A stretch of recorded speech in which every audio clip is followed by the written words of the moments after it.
Bueno, buenos días. A ver, está grabando.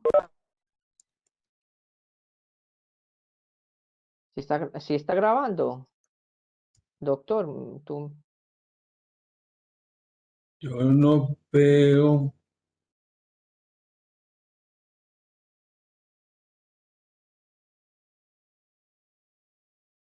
que un aviso, sí. Sí, buenos Se ha días. reanudado. Ok, buenos días. Claudia Lorena, bienvenida a esta sesión de estudios psicoanalíticos Armenia Quindío. Vamos a hablar sobre las reflexiones en torno al texto de Más allá del principio del placer, 1920, parte 2, capítulo 4 y 5 de Freud. Pues esto es una obra muy importante de Freud para comenzar a mirar y hablar de las instancias psíquicas y del proceso y de la relación del psique y el soma, es decir, como la mente y el cuerpo.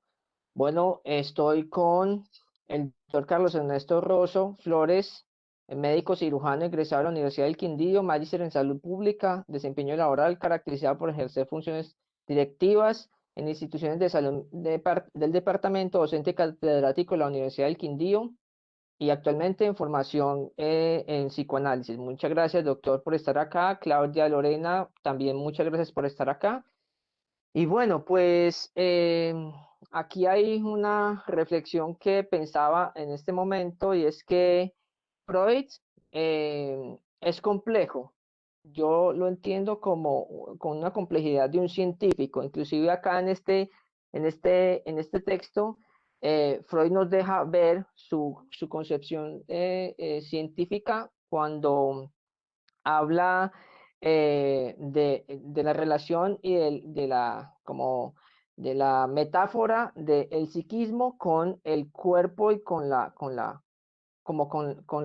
lo corporal. Entonces, bueno, muchas gracias. Yo soy Carlos Enrique Correa Lagos, fundador de Estudios Psicoanalíticos Armenia Quindío. Y bueno, pues vamos a comenzar. Em, Aquí hay una cosa con la que quiero comenzar y es con la palabra especulación, que cita Freud comenzando este capítulo cuarto y dice que lo que sigue son especulaciones y como para encontrar la relación del inconsciente, el preconsciente y el consciente. Más en este capítulo 4 como que se focaliza más en la conciencia, ¿sí? Y en la pregunta de, bueno, ¿cuál es la relación de la conciencia, de lo consciente y del aparato perceptivo con el proceso que se da para llegar al inconsciente? Entonces, con esta reflexión quiero abrir como esta discusión y como esta charla que vamos a tener. Entonces, bueno, Claudia Lorena, primero quiero preguntarle, buenos días, Claudia Lorena, ¿estás presente?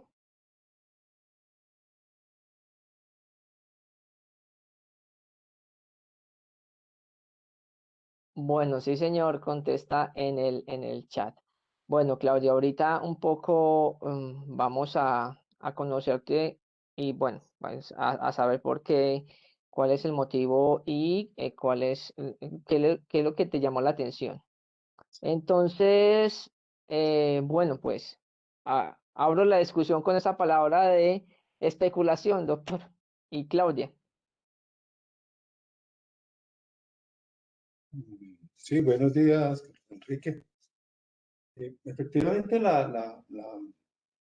en este apartado cuarto hace referencia, e igual un poco el quinto, a unos procesos que en ese momento podían considerarse especulativos en relación con el desarrollo del conocimiento científico de la neurología, la neurociencia, el neurodesarrollo, y que fue afortunado pues que Freud lo pusiera como en esos términos de especulación y como él dice, para más adelante permitirse explorar la falsación de sus propias afirmaciones y poder llegar a algunas conclusiones que 100 años después, por lo menos en estos aspectos de lo que toca el principio del placer, que tiene que ver con la conciencia, que tiene que ver con la compulsión de la repetición, con la reelaboración, siguen siendo válidos y no han sido trastocados, no han sido movilizados de otra manera. Y, y tal vez sí hay que comprender como varios elementos allí, ¿no? Uno de esos elementos es que Freud afirma en sus apartados 4 y 5 de Más allá del principio del placer, las pulsiones de todos los seres vivos, ¿sí? Y habla de las pulsiones de todos los seres vivos y habla que los principios de las pulsiones son retornar al pasado, retornar al ser vivo y a la vida, a la integración con el espacio inanimado, con el sujeto inanimado, ¿sí? Y la integración con la naturaleza. En ese sentido, hay que entender, digo yo, hay que leer eh, todo el proceso pulsante de Freud allí a partir de la diferenciación que hace en la conciencia y la preconciencia, ¿sí? El componente consciente que él denomina como una función del proceso anímico, es decir, una función del, del, del proceso, de todo el proceso del aparato psíquico, eh, eh, lo es en función de integrar dos asuntos que afectan al ser humano. Uno son los estímulos externos a través de todo el aparato sensorial especializado en ello, y el otro son los estímulos internos, ¿sí? Las sensaciones y aquellas otras cosas que él ha denominado las pulsiones, ¿sí?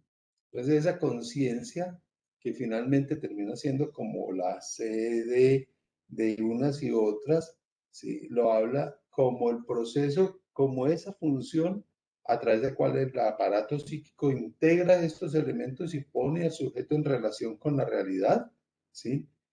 Con una característica importante.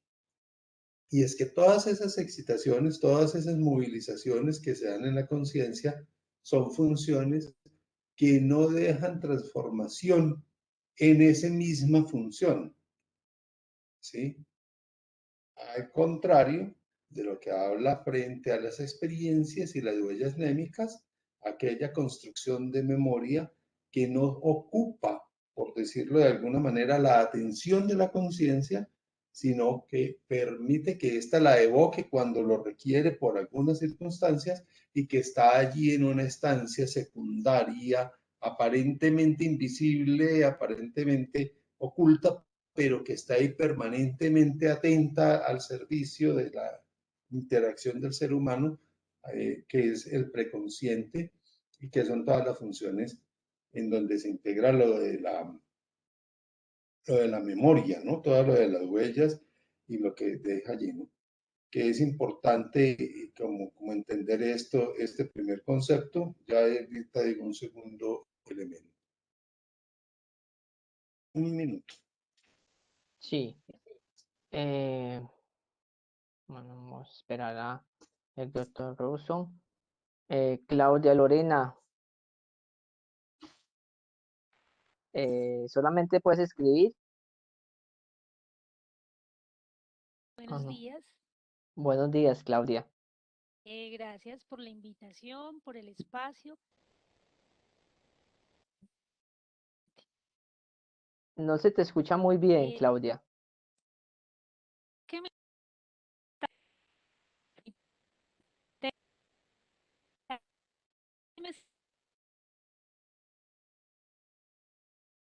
me escucha? Ahí sí te escuchamos. Eh, sí, buenos días. Quería agradecer pues, Buenos días. el espacio y la invitación que me hizo el doctor a participar en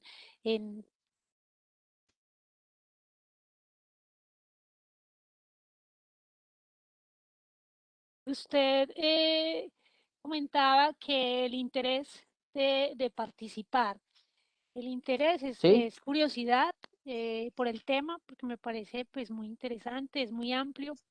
Y lo otro, que yo soy estudiante en formación de psicología, entonces, ¿no? El aprendizaje, Perfecto. Muchas gracias, Claudia. ¿Estudiante de qué? psicología, Psicología. Ah, bueno, sí, muchas señor. gracias. Bienvenida. Gracias, sino que es que mi internet está fallando mucho y es muy intermitente. Entonces, por eso a Ojalá veces, escuches. Ojalá nos no. escuches un poco. Bueno, señor, muchísimas gracias a los dos. Ok, bienvenida a Estudios Psicoanalíticos, Arminia Quindío. Bueno, Muchas gracias. hay una cosa importante bueno, de todo lo que has tocado, doctor, y es la pregunta por la conciencia. Hay un esquema en la interpretación de los sueños que quizás es el primer esquema que hace Freud de su entendimiento, y es un esquema donde habla de la conciencia, la percepción, CCP, y del paso hasta convertirse en huellas némicas y hacer parte del inconsciente, y pues él no, en ese momento no está pensando en el preconsciente, pero hay un esquema muy importante que Juan David Ignacio nos expone en su libro El placer de leer a Freud, y es el esquema del arco de reflejo. Entonces, Juan David Ignacio dice que en ese esquema hay que entender ese esquema, que desde ese esquema está hablando Freud de todo el aparato psíquico. Es decir, Freud nunca abandona ese esquema, que es el arco de reflejo, la percepción, y como para llegar al inconsciente. Es decir, como que hay un camino que aquí Freud en este apartado, en el 4, nos hace pensar como lo limitado como lo limitada que es la conciencia, y además se refiere a que la conciencia hace parte del aparato anímico, pero no es el aparato anímico solamente. Él ya está pensando en el inconsciente, él ya está descubriendo en su clínica qué es lo que no se evidencia, pero que existe en la vida de sus pacientes.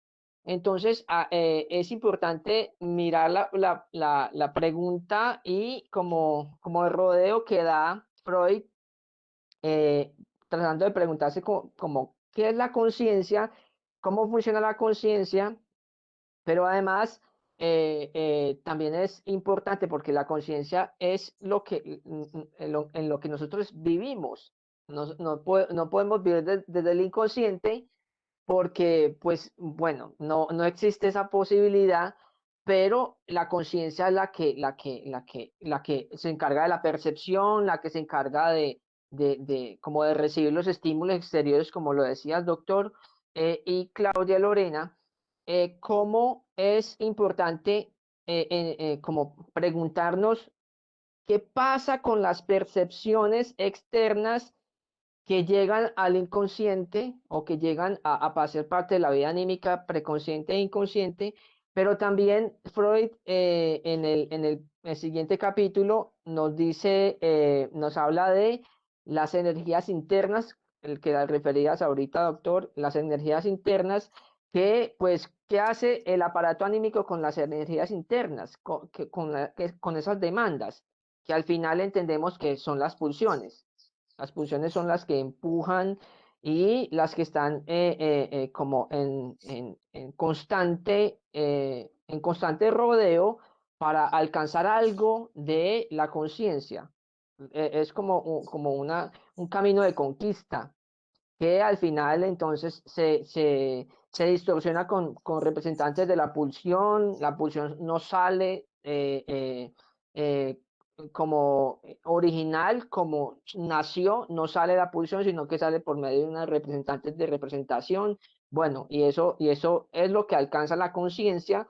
Y pues ahorita me pregunto también por la angustia. Aquí también habla Freud de las neurosis traumáticas y del dolor físico, como el dolor físico atraviesa el aparato y se convierte en un dolor psíquico también, ¿sí? Hay un concepto también importante, como mirarlo en el capítulo 4, y es la carga libre. Dos conceptos: la carga libre de energía y la carga en reposo. Esto me hace pensar, y bueno, eso también lo pienso frente a una referencia y frente a algo que nombró un colega hace mucho tiempo, y es el paralelo con la excitación y reposo de las neuronas. Recordemos que Freud fue neurólogo y desde ese momento ya está elaborando como ese paralelo. Y en Pulsiones y Destinos de la Pulsión, Freud habla de que la pulsión es la energía psíquica del alma, pero existe como existe, por ejemplo, la excitación y reposo de una neurona, ¿sí? Entonces, aquí lo físico me parece genial que lo nombre, y lo nombra a partir de lo traumático venido del exterior, por ejemplo, la guerra, los estallidos, las personas lesionadas, como eso no está solamente en el exterior, no está en el exterior, sino que hace parte de, como que se anida y se asocia a las excitaciones interiores. Es como si una bomba cayera, nos aturdiera, nos dejara heridos, pero esa bomba exterior no es lo más importante, sino el proceso de relación con las energías y las excitaciones interiores. Ahí es donde aparece lo traumático, ¿sí? Entonces, Antes importante de mirar, eso, ¿sí? antes de eso es importante mirar que la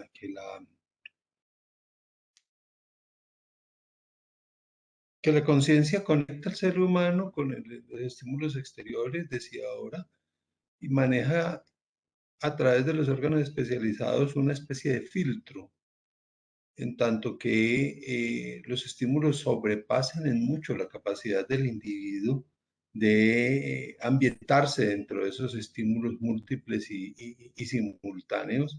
Entonces necesita establecer como esa manera de filtro para poderlo hacer presente y hacerlo puesto en su funcionamiento, ¿sí? Entonces, esa especie de filtro que Freud denomina como una coraza, ¿sí? Tiene unos mecanismos de identificación de los estímulos a través de los órganos especializados. Y es capaz, normalmente, en condiciones normales, de seleccionar y de omitir algunos estímulos, ¿sí? Algunos estímulos no llegan al rango de percepción, de sensación, de capacidad que tienen estos órganos especializados, de tal manera que existen en el mundo olores que no percibimos, sonidos que no percibimos, tipos de luces que no percibimos, movimientos que no percibimos, cambios atmosféricos que no percibimos, y de la Debajo del misma umbral. manera, o de un umbral más allá del que tenemos la capacidad de hacerlo, ¿no? La luz infrarroja, las luces del espectro, los sonidos de alta frecuencia, los de menor frecuencia, y una serie de hechos, ¿no? Cambios barométricos, pequeños movimientos y eso. Entonces, eso nos ayuda a controlar estas cosas. De esa manera, se protege el ser humano frente a toda esa cantidad de estímulos, cosa que no sucede, no tiene esa defensa contra los estímulos de adentro, no tiene cómo filtrar esos estímulos de adentro, sino con procesos y procedimientos propios del sistema anímico, propios del sistema del aparato psíquico, ¿sí? Que no surgen por sí mismos, que no son resultado de su propia autogénesis, sino que son resultado del relacionamiento con el medio para poder constituir entonces esas otras instancias que le permiten al ser humano equilibrar las fuerzas, esas pulsiones que salen desde adentro a través de algunos mecanismos, ¿no? Entonces hay mecanismos que le facilitan equilibrarse frente a esas pulsiones y frente al relacionamiento, poniendo afuera lo que sale de adentro, el mecanismo de la proyección, por ejemplo, o el mecanismo de la represión, ¿sí? Es el otro componente que hace que el ser humano pueda modular y recanalizar esas energías de diversas maneras. Pero entonces hace la anotación que una de esas maneras de procesar esas energías es ligarlas a un objeto, esa representación, ligarlas a un objeto para poderlas modular, y ahí es donde está haciendo la referencia a la energía quieta, a la energía quiescente, a la energía potencial que está allí, que está ligada, en tanto las energías libres que están permanentemente en una intensa persistencia por expresarse a partir de esos malestares y de esas tensiones que se originan. Entonces esas son controladas a través de algunos mecanismos, decía ahorita, el mecanismo de represión, que logra contener un poco esas energías, pero no logra anularlas. Y a pesar de la represión, está escandalosamente persistiendo para manifestarse en diferentes ocasiones, en diferentes momentos. Algunas de esas rutas de expresión, entonces, son la transformación de esa energía y el recurrir a objetos determinados, ¿sí? Para expresarse de una manera e ir construyendo. Las otras, entonces, son mantener esa energía libre que se conjuga en el proceso inconsciente con otras cosas y se manifiesta, entonces se manifiesta en los sueños, se manifiesta en los deseos, se manifiesta en los actos fallidos, en esas otras vías de expresión, ¿sí? Entonces, frente a eso, digamos que cómo tramita esas energías y esos equilibrios, entonces que se dan los procesos neuróticos que está planteando en un esquema muy sencillo, muy comprensible en este texto Freud, ¿sí? Y lo plantea así. Las neurosis traumáticas son estímulos que superan la capacidad de selección del individuo y no son capaces de excluir esos grandes estímulos frente a los cuales el sujeto no tiene mucho que hacer. Entonces, cuando entra ese gran estímulo que supera las barreras que se ha movilizado, pues va más allá de las capacidades, y el yo se queda ahí como quieto, como diciendo, pues pase, yo no tengo mucho que hacer. Eso le corresponde a las otras instancias del aparato psíquico, ¿sí? Porque yo no tiene todos esos recursos porque es sobrepasado en ese proceso. Y ahí es donde estamos hablando de esos procesos traumáticos, ¿sí? Que lo define así, sobrepasar la capacidad de amortiguación y de contención que tiene la conciencia para recibir esos estímulos excesivos en un momento dado. Los estímulos excesivos no son estandarizados, ¿sí? Algunas personas reciben unos estímulos y tienen unos desarrollos de su aparato psíquico de una manera que son fácilmente asimilables, y ese mismo tipo de estímulo, ¿sí? No encuentra las energías ni los recursos suficientes en otras personas y se convierte en trauma, ¿sí? Entonces, estímulos mayores, perdón, estímulos iguales en personas pueden causar efectivamente procesos traumáticos o no, dependiendo de todo ese proceso. Antes de hablar de las neurosis traumáticas, quería hablar de estos tres conceptos que me parece juicioso hacer la aclaración, pues a fin de continuar en la comprensión del texto. Me sirvo el tinto.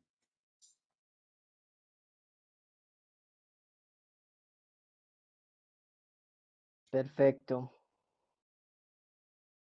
Bueno, Claudia, Lorena, ¿en qué universidad estás? ¿En qué semestre?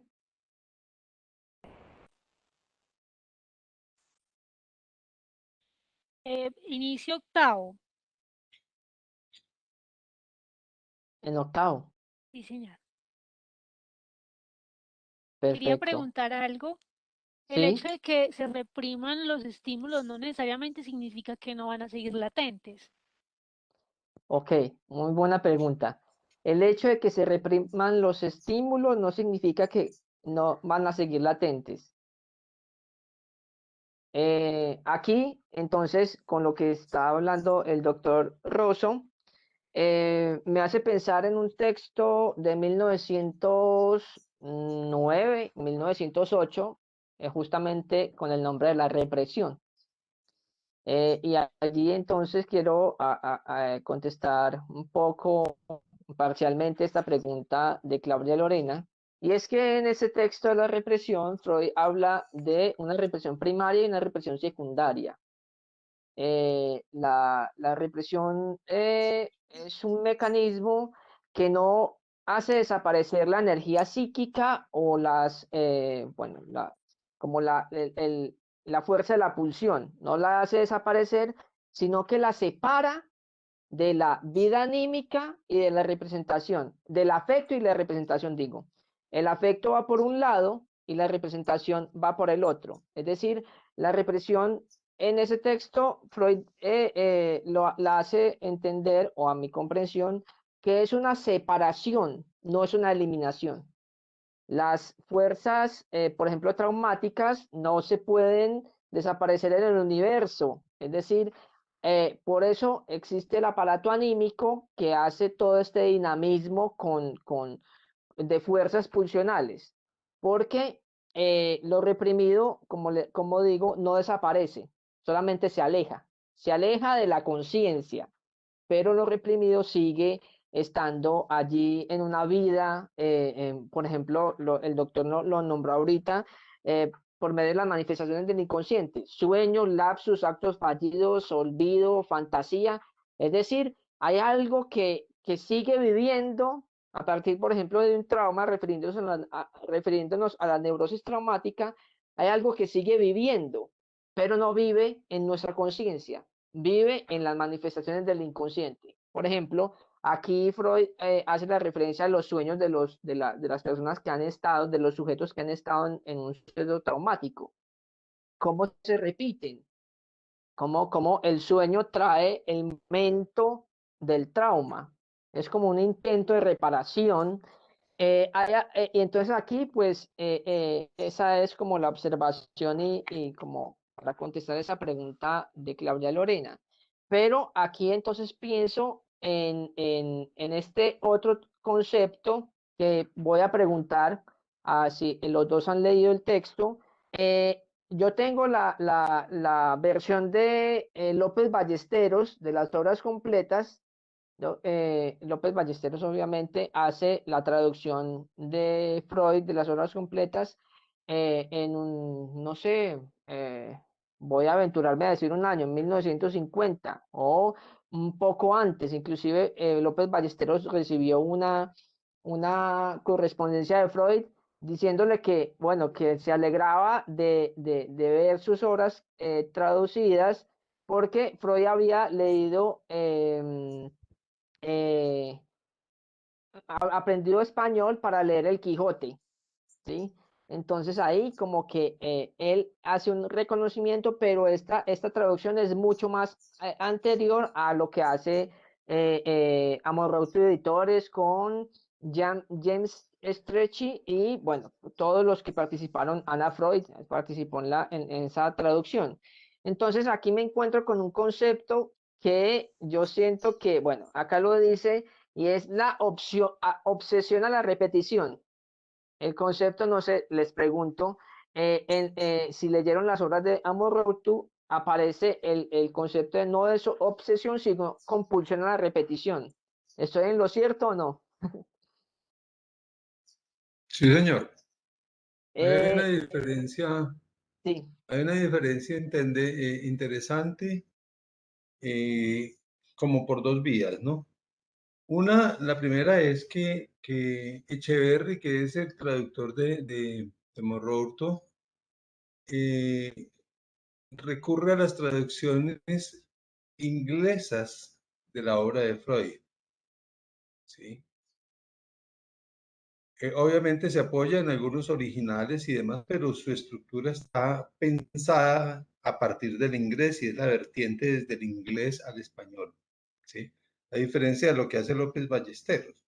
López Ballesteros es más contemporáneo con Freud, ¿sí? Y eso da pues como algunos conocimientos y lograron compartir como algunas cosas y sustancias.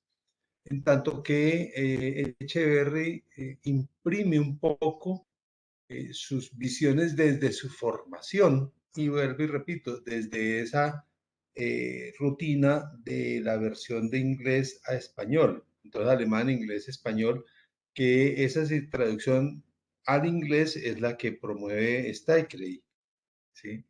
Entonces ahí hay como unas diferencias conceptuales. Y el asunto de la obsesión a la compulsión, perdón, la obsesión a la repetición y la compulsión a la repetición, entonces tiene unos elementos válidos en esa discusión.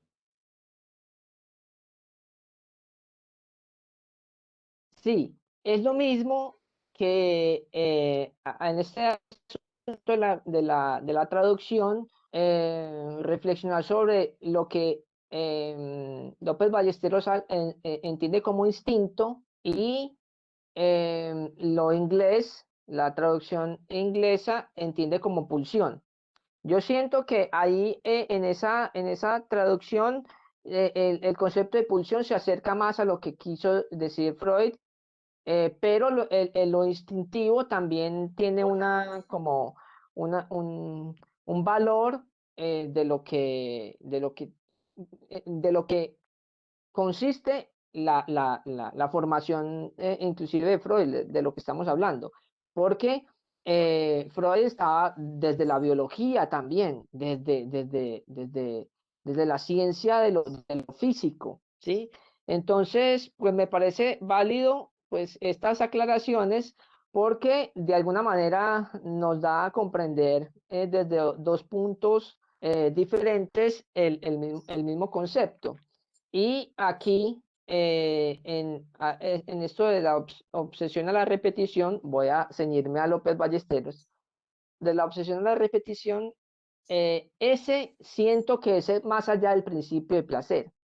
Es como si existiera algo que se repite, que se repite, que se repite y no se puede como eliminar porque siempre está en esa dinámica de volver a nacer y, por ejemplo, en los sueños de las personas que han tenido traumas o han tenido una vida traumática, allí entonces, se llega a esa comprensión, como que hay algo en el sueño que no está mostrando, por ejemplo, los estadios o las categorías de latente, de manifiesto, de transformación del sueño, del trabajo del sueño, del desplazamiento, la condensación, sino que hay algo que es como como muy real y muy consecuente con el trauma. A eso es lo que me quiero referir. Bueno, eso es más allá del principio del placer y lo que digo de la compulsión a la repetición o la obsesión a la repetición es como una hipótesis aventurada, no, es una comprensión, eso es algo que se me ocurre en este momento. Yo quería señalar allí, por un lado, lo de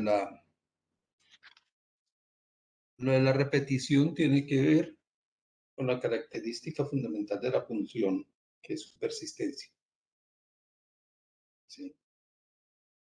En tanto la pulsión no haya satisfecha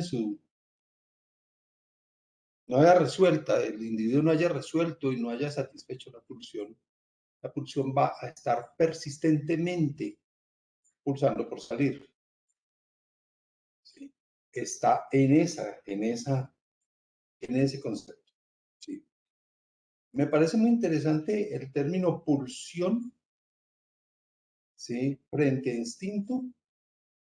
Digamos que esas discusiones, hay unos teóricos que han avanzado muchísimo en eso, pero a efectos de la comprensión, esa pulsión está haciendo eso, pulsando, pulsando, persistentemente, haciendo fuerza, la fuerza se está manifestando y está buscando las diferentes vías de expresarse, de satisfacerse, ¿sí?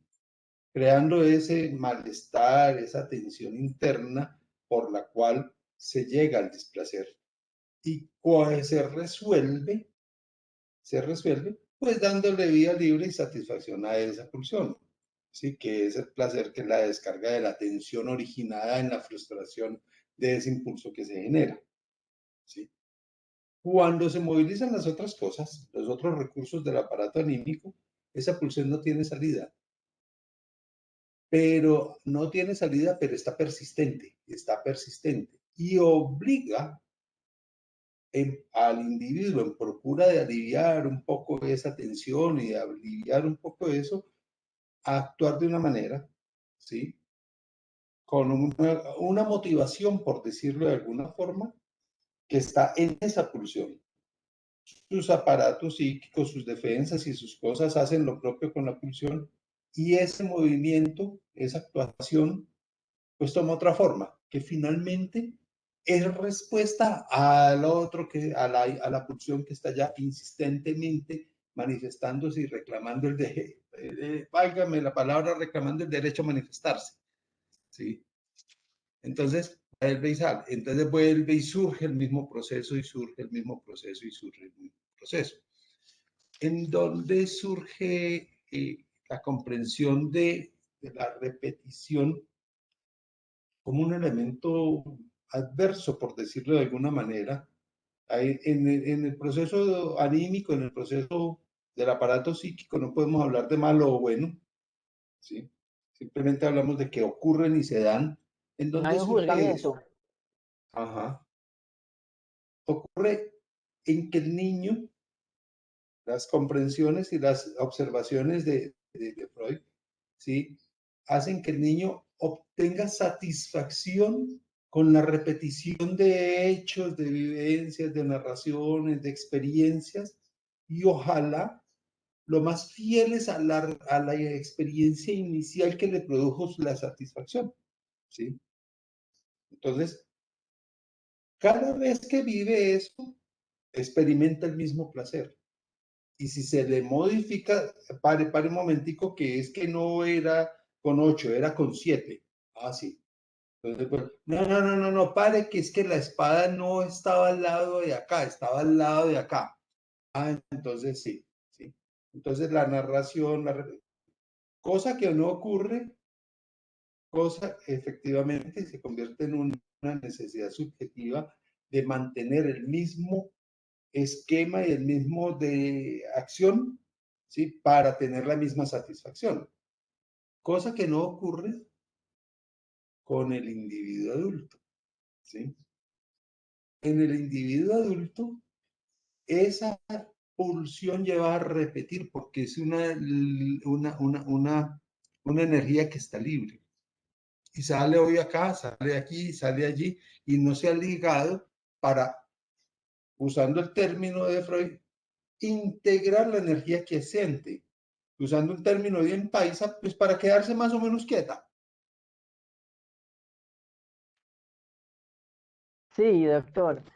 Yo voy a tomarme el atrevimiento de leer un apartado que me parece fundamental en lo que estamos hablando, en los sueños placenteros de los niños y lo que se presenta acá lo habla Freud en un análisis.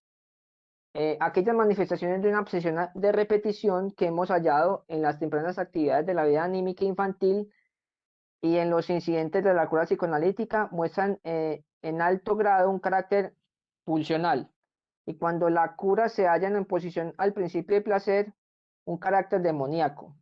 En los juegos infantiles creemos comprender que el niño repite también el suceso desagradable, porque con ello consigue dominar la violenta impresión experimentada mucho más completamente de lo que se fue posible recibirla. Cada nueva repetición parece perfeccionar el deseado dominio. También en los sucesos placenteros muestra el niño su ansia de repetición y permanecerá inflexible en lo que respecta a la identidad de la impresión. Este rasgo de carácter está destinado más tarde a desaparecer. Un chiste oído por segunda vez no producirá apenas efecto.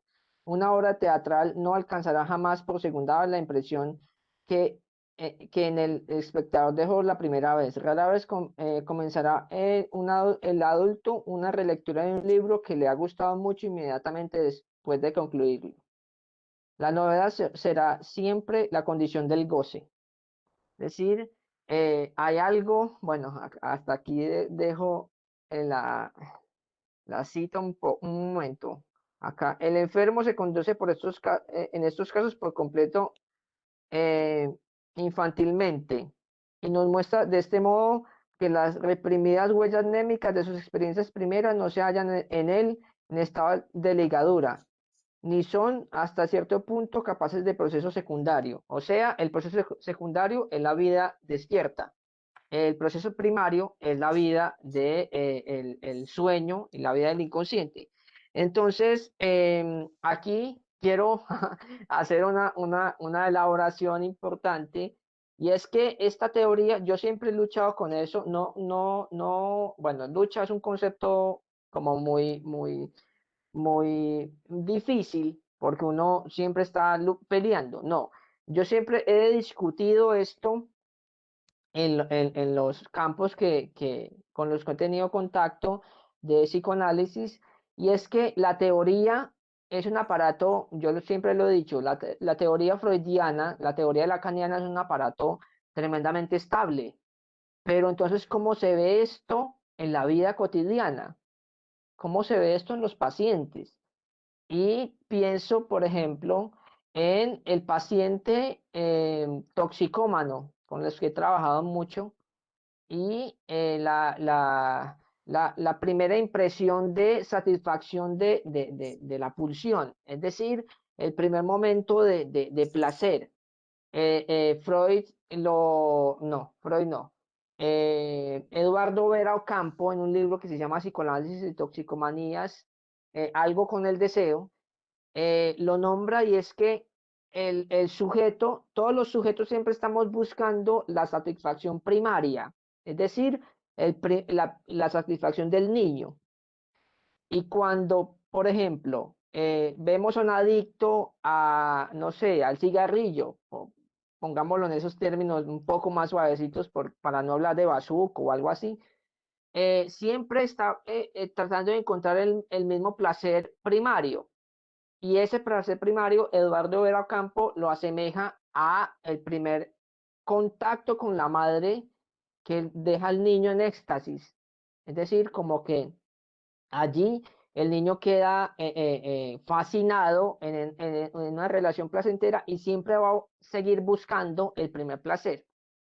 Entonces, en la clínica de los adictos, yo pues he entendido de eso, y es que siempre se está buscando no tener la primera sensación que se tuvo con la marihuana, entonces yo quiero tener eso siempre, entonces estoy en una dependencia, en una tolerancia a la droga. No, es que leyéndolo desde el psicoanálisis, es la relación con la madre la que establece una relación con la satisfacción y con el dolor o la insatisfacción.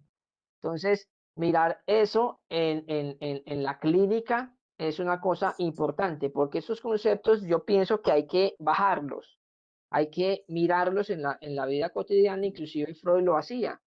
Freud lo hacía de alguna manera en su obra de psicopatología de la vida cotidiana, lo refiere. Es decir, como que hay algo que necesitamos comprender desde nuestra experiencia clínica. ¿Sí? Entonces me parece importante esto de buscar siempre la satisfacción primaria o el primer contacto con el goce, y el goce como concepto, no, aquí lo acabo de mirar en Freud y en López Ballesteros, y es que Freud ya hablaba de goce, y es un concepto muy utilizado por el psicoanálisis lacaniano y además muy conceptualizado por Lacan. Pero acá Freud ya estaba hablando de goce. Lo mismo pasa con los sueños. En los sueños, Freud ya estaba hablando, por ejemplo, de que el sueño es un jeroglífico, que el sueño está constituido por la dinámica del lenguaje. Y pues los sueños, por ejemplo, los sueños manifiestos de fantasía o que sale un paisaje, de eso está hablando Freud en 1900, es decir, hace 122 años, 21 años digo. Entonces, importante mirar este concepto de de la obsesión a la repetición y importante también es esto que referías al principio, doctor Rosso, y es que la dinámica pulsional siempre está tendiendo a llevar al organismo a lo inanimado. Entonces, aquí no lo habla Freud de manera directa, pero no sé si en los capítulos que siguen está la pulsión de muerte. Y la pulsión de muerte como la que logra, después de tanta espera, esperan unos y espera no tanto en otros. Por ejemplo, las personas que consumen drogas en una manifestación de la muerte, las personas que están metidas en la violencia, en el sicariato, están siempre en relación con la muerte. Y esa es la otra, una de las pulsiones más fuertes. eh, un psicoanalista se llama Marcelo Pérez en YouTube, dice que la pulsión de muerte, seguramente lo dice porque lo dice Freud y Lacan, la pulsión de muerte es la más importante en la clínica. Siempre nosotros estamos encontrándonos con pacientes que hablan de que se quieren morir o de que hay un impulso fuerte a llegar a eso inanimado, a callar sus pulsiones, porque la muerte es justamente eso, llegar a callar sus pulsiones porque ya no hay más por qué vivir. Es decir, que las pulsiones son vida, lo mismo que el deseo. Y en este momento pienso y recuerdo una película que se la recomiendo, que es El Imperio de los Sentidos, es una película oriental.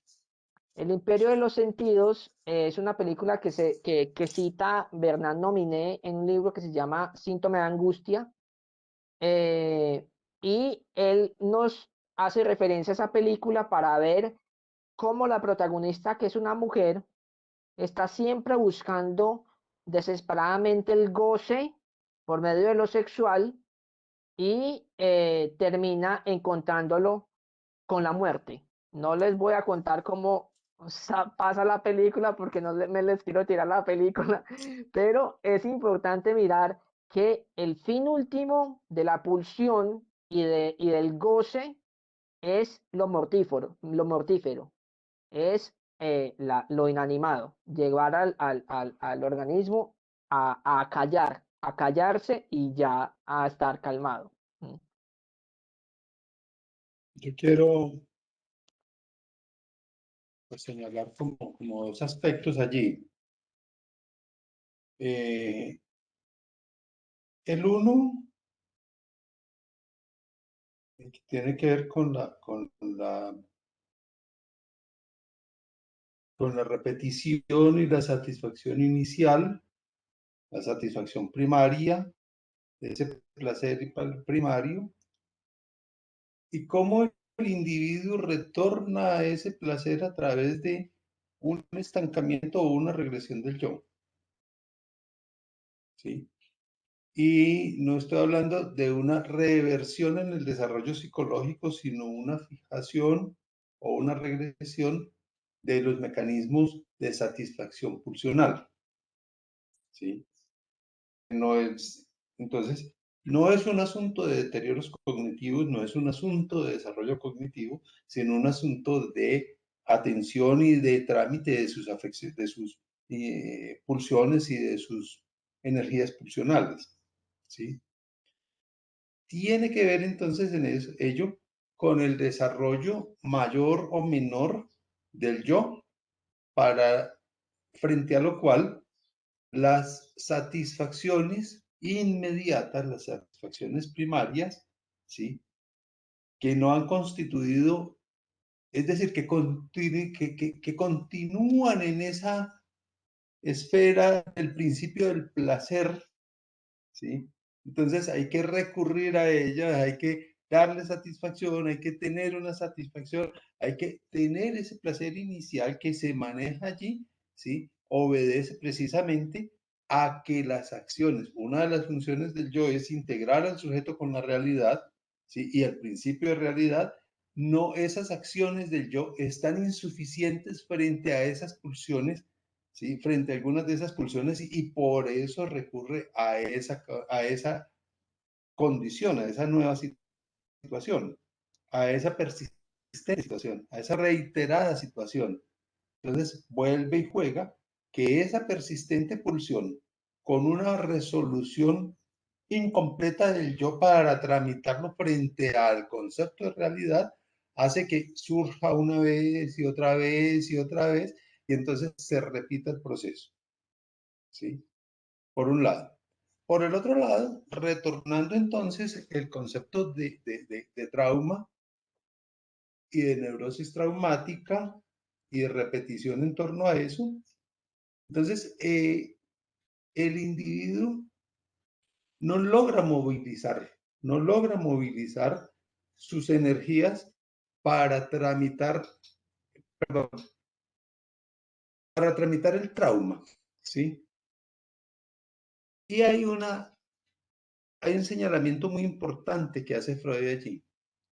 En esos procesos traumáticos, cuando el individuo sale afectado físicamente, ¿sí? La neurosis traumática es de menor intensidad o ausente. Ello se debe a que el aparato psíquico centra la atención en la lesión, en una regresión narcisista, ¿sí? De atención centrada en sí, en su cuerpo y en esos estímulos inmediatos que captan toda y ocupan toda la atención y toda la atención del sujeto para resolver esos primeros, esas urgentes necesidades físicas y orgánicas que se dan a partir de las lesiones, ¿sí? Entonces, esa condición excluye y protege al individuo un poco de la carga de energía que proviene de ese estímulo, ese gran estímulo que deteriora el equilibrio interno del sujeto y que lo lleva a la neurosis traumática, ¿sí? Mientras el individuo no tenga esas otras atenciones dentro de su cuerpo y en relación consigo mismo, pues todo ese estímulo le llega de lleno y produce un mayor efecto en ese proceso, un mayor efecto traumático, ¿sí? Entonces, la repetición que se genera en el aparato del individuo afectado por este trauma, lo que está procurando finalmente es controlar los procesos emocionales que causan el dolor, y lo repite con el propósito de controlarlo. Esta vez sí puedo, y esta vez sí puedo, y esta vez sí puedo, ¿no? Pero recordar que ese es un proceso absolutamente inconsciente, que no depende de su voluntad y que no está alrededor de sí, que no está en su resorte, sino está dentro de su resorte, pero no está en su capacidad de resolverlo sin tener comprensión de esos fenómenos internos que se están dando.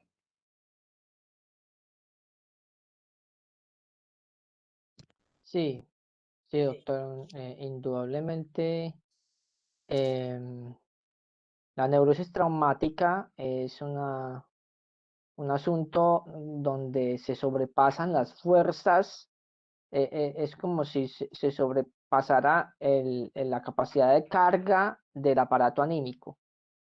Y bueno, ¿por dónde sale eso? ¿Sí? Pues por la angustia, por el dolor, por el sufrimiento, la queja. En este momento estoy pensando, eh, para volver a lo práctico, en el problema de la pérdida, o en el del duelo, o de la desaparición forzada, o del desplazamiento por la guerra. Algo se pierde y algo sobrepasa esa capacidad del aparato anímico por, por, por luchar o por recibir todas esas descargas, ¿sí? Alguien que pues haya tenido una muerte o una desaparición muy, muy fuerte, pues aquí entonces hay que mirar la esencia de la angustia, ¿sí? Y la respuesta a ese sobrecarga es justamente la salida por la angustia.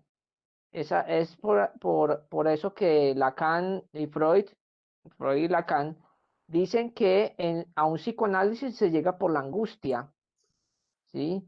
Se llega por algo que se moviliza en el aparato anímico que ya no se puede cargar más, ¿sí? Que ya no se puede sobrellevar. Y también recuerdo, hace poco leíamos en estudios psicoanalíticos con Andrés Penagos eh, el texto El yo y el ello.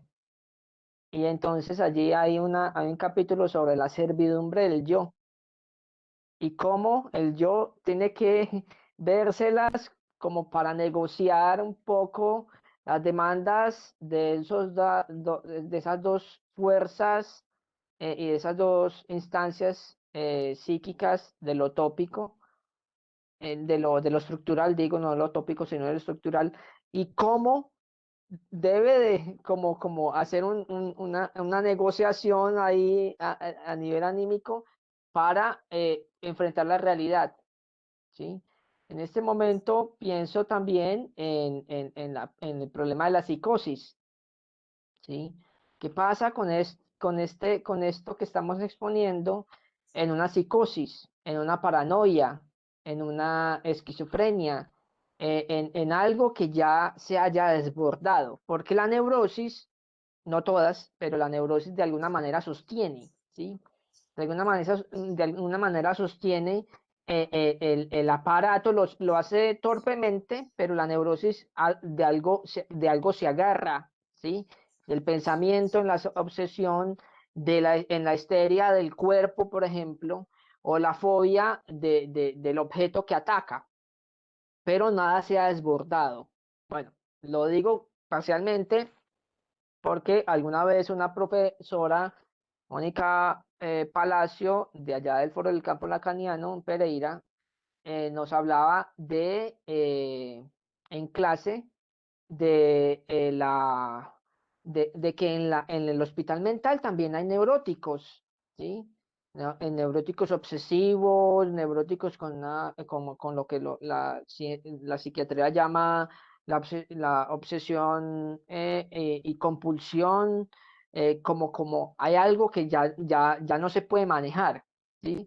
Pero pensando, por ejemplo, en la psicosis, pues es muy fuerte manejar, por ejemplo, un delirio o una alucinación, una idea que sobrepase, y además porque el sujeto tiene una certeza de que eso sí existe, ¿sí?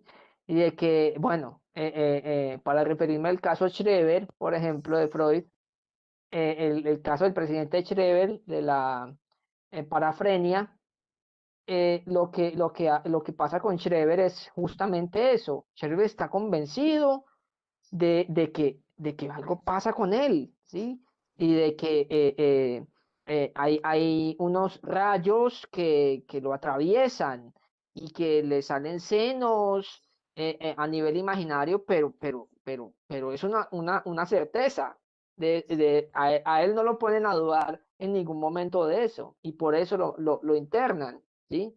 Entonces, allí es importante saber, pues preguntarnos qué es lo que sucede con esa estructura psicótica que al final está con el desborde a flor de piel. ¿Mm?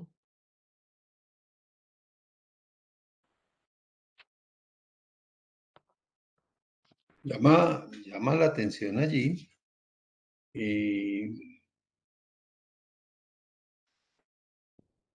pues que la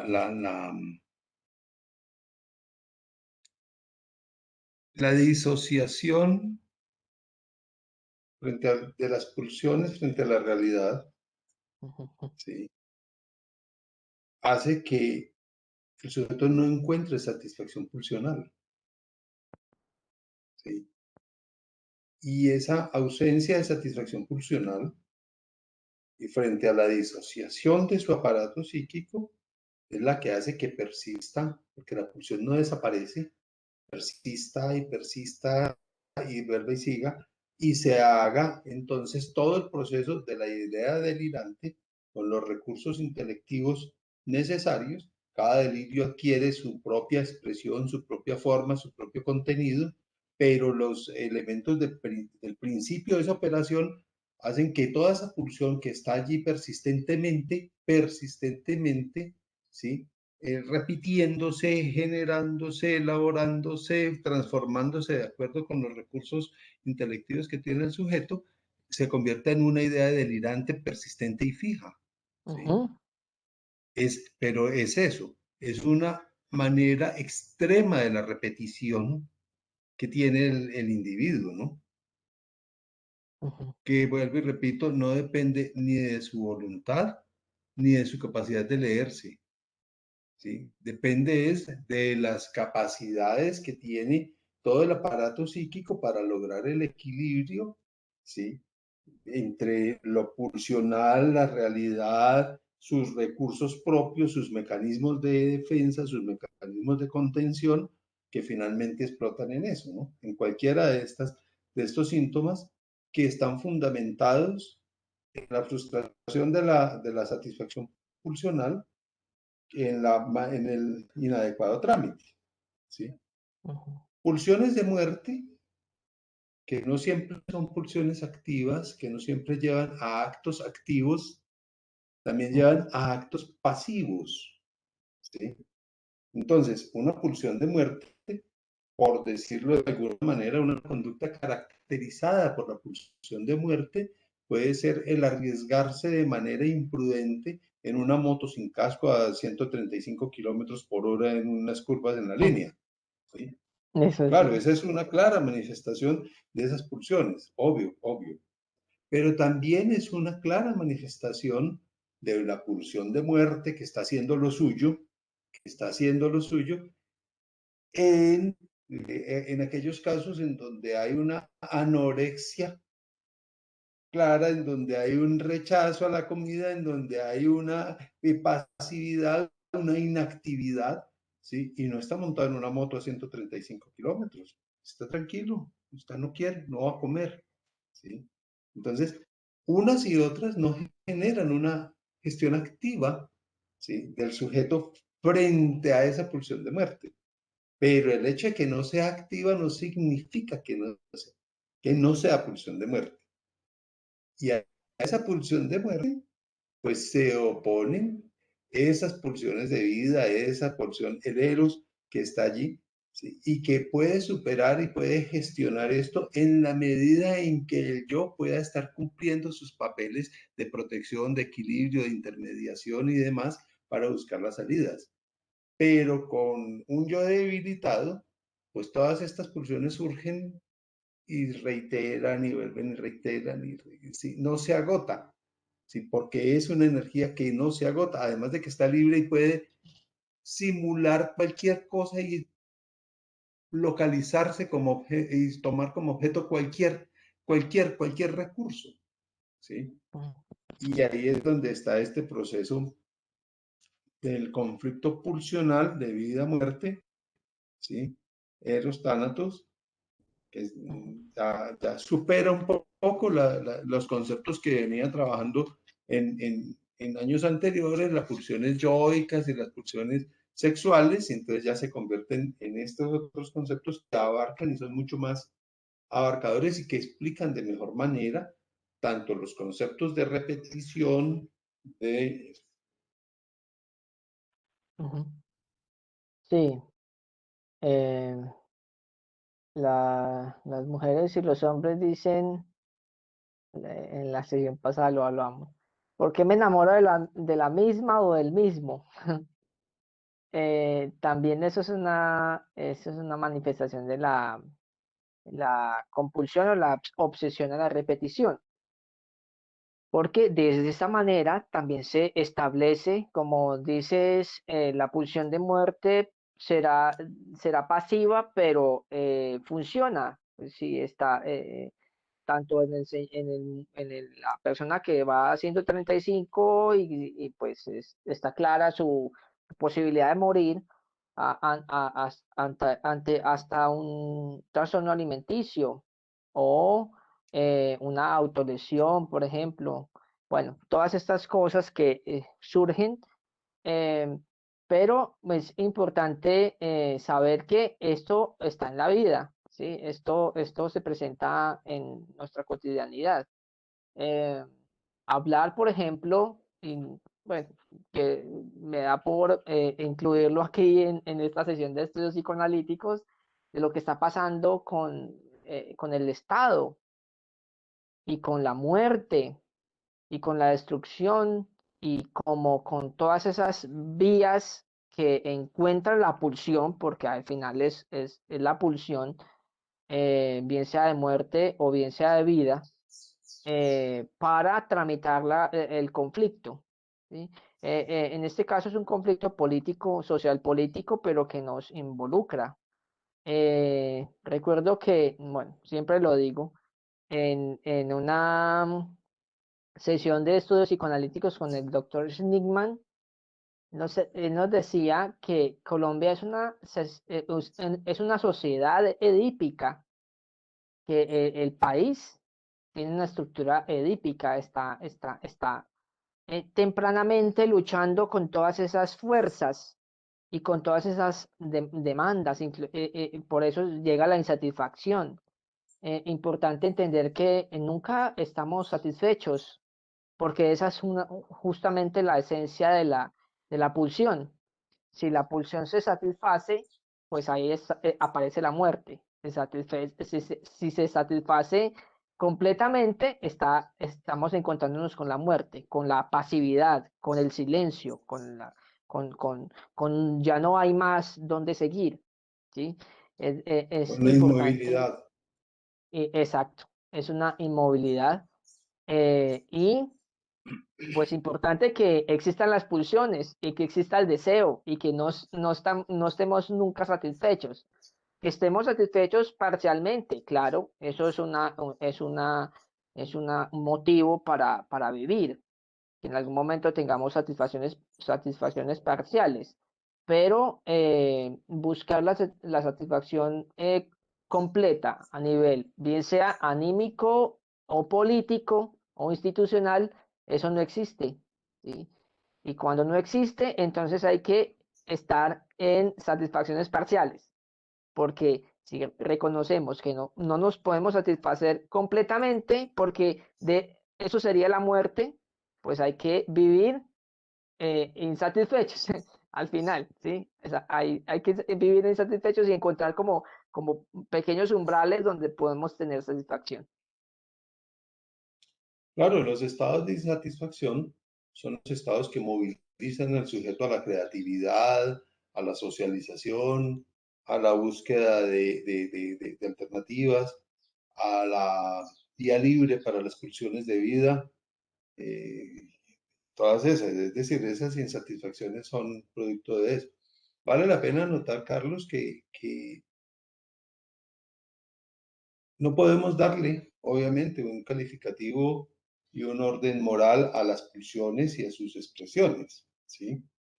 Sí tenemos, obviamente, sí, entendiendo que hay unos preceptos de convivencia, unas actuaciones validadas socialmente, aceptadas socialmente, y otras validadas desde el punto de vista social que son rechazadas en procura de la protección de la sociedad y del individuo, ¿sí? Algunas de esas conductas son movidas por repulsiones de muerte, ¿sí? Y las conductas aceptadas pues son en general movidas por las pulsiones de vida. Sin embargo, es importante anotar que las pulsiones de muerte contribuyen al equilibrio del sujeto y que en algunas ocasiones las pulsiones de muerte juegan un papel vital de supervivencia del individuo, Mm. que también Paradójico, pero sí es cierto. es necesario dejarlo consignado porque no podemos hablar pues del aparato psíquico, la dicotomía, el malo, ¿sí? Que lo lleva al infierno y el bueno que lo lleva al cielo, ¿no? No, es una integración del sujeto en donde se manifiestan unas y otras y repito, las pulsiones de muerte ayudan al equilibrio en el desarrollo del sujeto y las pulsiones de muerte son necesarias para la supervivencia del hombre también, el Ujú, hombre como género y como individuo. ujú. Hay una cosa y pues una reflexión final para que vayamos cerrando. Freud dice en la interpretación de los sueños que el inconsciente es egoísta. El inconsciente solamente piensa en él. Y por ejemplo, refiriéndonos a esa de Kubler-Ross, que es la teórica del duelo y de la muerte, y ella es psiquiatra y además también sabe de psicoanálisis, ella dice que la muerte la desconoce el aparato anímico, el inconsciente no conoce de la muerte, aunque esté con esa pulsión de muerte. Es decir, que el inconsciente siempre tiende a la vida, no se imagina desaparecer, ¿sí? Pero fundamental entender que lo moral y lo ético no están incluidos en el aparato anímico. Esas son unas construcciones sociales y de educación del yo, podríamos pensarlo así, para tener una vida en sociedad. Bueno, hay que necesariamente ir a las obras sociales de Freud, el malestar en la cultura, el porvenir de una ilusión, tótem y tabú, para comprender cómo se juega esta dinámica de hacer al sujeto humano, al animal humano, hacerlo parte de una organización social, ¿sí? De una organización cultural, para que no nos matemos, sino que podamos hablar. Esa es la reflexión también de todo lo que está pasando actualmente en las marchas y en todos estos paros. Es eso, poder tramitar la violencia y no atacar, por ejemplo, no tirar una piedra, sino tirar una palabra. ¿Sí? Entonces, es importante entender, vuelvo a esto, a que en el inconsciente no hay moral. La moral viene desde el exterior. En el inconsciente lo que puede haber y en el aparato anímico, no solamente el inconsciente, es unas regulaciones con la realidad. Y eso lo hace el yo, necesariamente. Por ejemplo, en una conferencia introductoria de psicoanálisis, me parece que es la 31, Freud habla del super yo y dice que el super yo no, bueno, también lo hemos visto en el yo y el ello, dice que el super yo no se encarga solamente de regular lo moral y lo ético, que el super yo surge a partir de un resentimiento de la salida del complejo de Edipo y eso tiende más a destruir que a construir, ¿sí? Un resentido quiere eliminar y además quiere eliminar a quien siente que le hizo daño, ¿sí? En este caso, al padre inconsciente, al padre de lo inconsciente. Pero bueno, eso es otra discusión, pero entonces no pensar que el super yo entonces es bueno y como lo decía el doctor, el super yo es bueno y el ello es malo, entonces no, esto es una dinámica de rueda, es decir, una dinámica donde se encuentra el super yo con el yo y el ello y entonces siempre están en esa dinámica, no son estables. Bueno, ¿hay algo más para decir, para terminar, doctor Rosso y Claudia Lorena? Finalmente, yo quiero señalar que las expresiones de las pulsiones de muerte guardan un estrecho vínculo con el desarrollo del yo y con la fortaleza del yo, y con la satisfacción que tiene el individuo con su ideal del yo. ¿Sí? Entonces, en días pasados veía, alguien me preguntaba, venga, ¿qué hacer con este muchacho?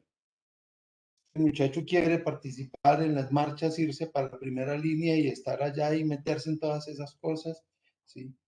Y me he inventado yo un poco con ese muchacho, un muchacho profesional, terminó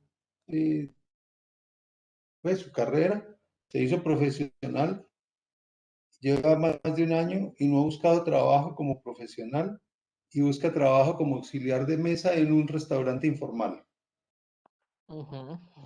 Tiene 23 o 24 años y hace 3 años dijo yo no voy a tener hijos porque este mundo no tiene futuro y se hizo la vasectomía.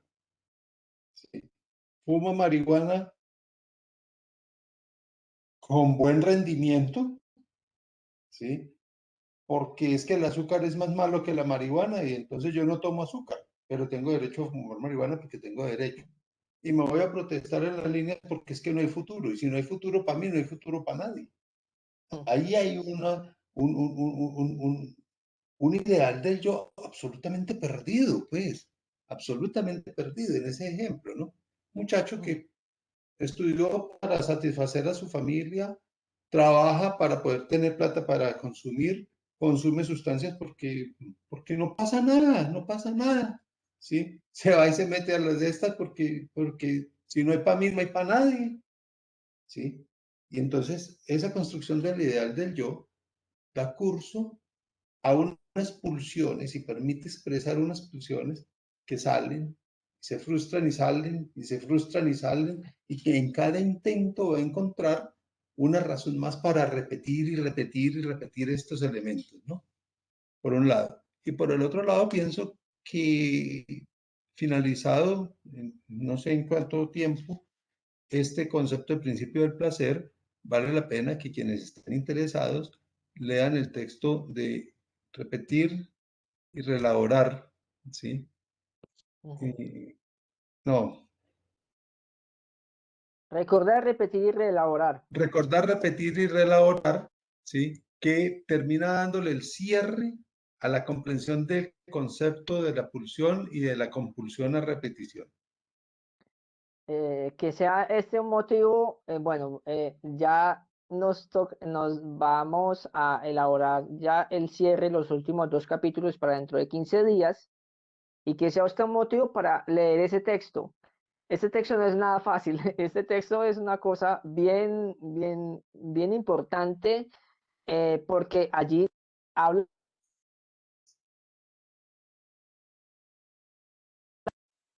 allí, qué pena, allí Freud habla inclusive de la clínica y de lo que pasa en el análisis con la repetición, la reelaboración, recordar, repetir y reelaborar. Entonces, bueno, pues ya tenemos un motivo para seguir en estudios psicoanalíticos Armenia Quindío, un motivo para, bueno, como les digo, terminar este texto de Más allá del principio del placer y retomar e iniciar este texto tan importante que es recordar, repetir y reelaborar. No siendo más, no sé si Claudia quiere decir algo, Claudia Lorena.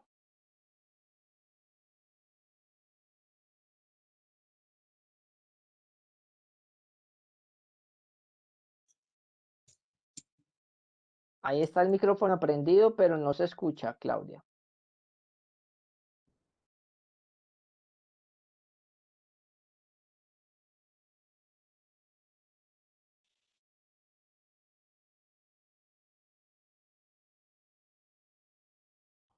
Bueno, pues, Claudia Lorena, ya. Agradecer a los dos por todo el aprendizaje. Es con mucho gusto. Claudia, te esperamos dentro de 15 días con en los otros 2 apartados de este texto.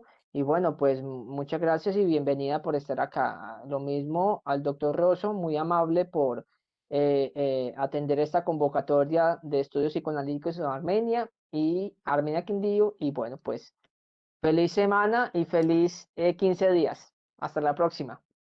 Hasta la próxima, muchas gracias. Bueno, hasta a Chao. ustedes.